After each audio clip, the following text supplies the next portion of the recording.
એક નાના સુંદર ગામમાં અમ્મા નામની એક વૃદ્ધ સ્ત્રી રહેતી હતી. અમ્માના ઘરમાં બે પાલતુ પ્રાણી હતા. એક શરારતી બિલાડી મિની અને એક વફાદાર કૂતરો શેરુ. મિનીને દૂધ અને સૂતાની બોલ સાથે રમવું ગમતું, જ્યારે શેરુને ખેતરમાં દોડવું અને અમ્માની રક્ષા કરવી ગમતું.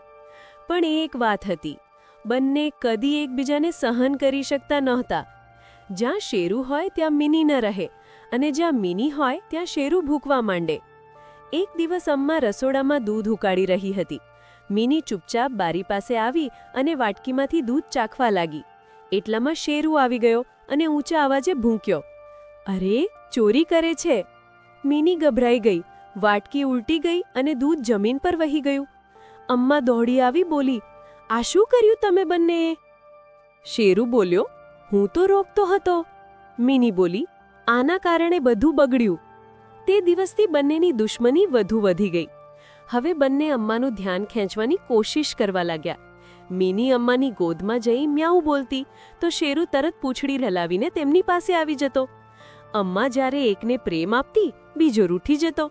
ગામના બાળકો કહેતા, "જુઓ, બિલાડી અને કૂતરો બાળકો જેવી ઝઘડે છે." પણ અમ્મા ઈચ્છતી હતી કે બંને મિત્ર બને.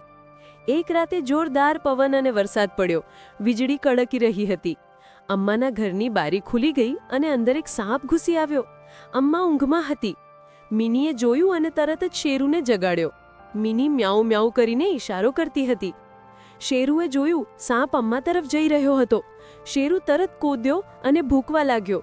સાપ ડંખ મારવા જતો હતો ત્યારે મિનીએ તેના પર નખો મારીને તેને ભગાડી દીધો. બંનેએ મળીને અમ્માનું જીવ બચાવ્યું. સવારે અમ્મા જાગી અને બધું જોયું. તેણી આનંદથી રડી પડી અને બંનેને ગળે લગાવી બોલી, "આજે તમે બતાવી દીધું કે સાચી તાકાત સાથે રહેવામાં છે, ઝઘડવામાં નહીં." તે દિવસથી મિની અને શેરુમાં મિત્રતા થઈ ગઈ. બંને સાથે ખાતા, રમતા અને અમ્માની દેખરેખ કરતા. શેરુ મિનીને ખેતરમાં ફરાવતો અને મિની તેને ઝાડ પર ચડવું શીખવતી. એક દિવસ ગામના બાળકો બોલ્યા, "વાહ, હવે બિલાડી અને કૂતરો બેસ્ટ ફ્રેન્ડ બની ગયા છે."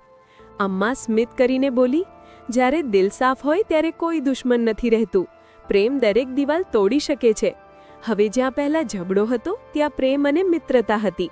ગામના લોકો કહેતા, "આ જ છે સાચી મિત્રતાનું ઉદાહરણ. સાચી તાકાત મળીને રહેવામાં છે, ઝઘડવામાં નહીં."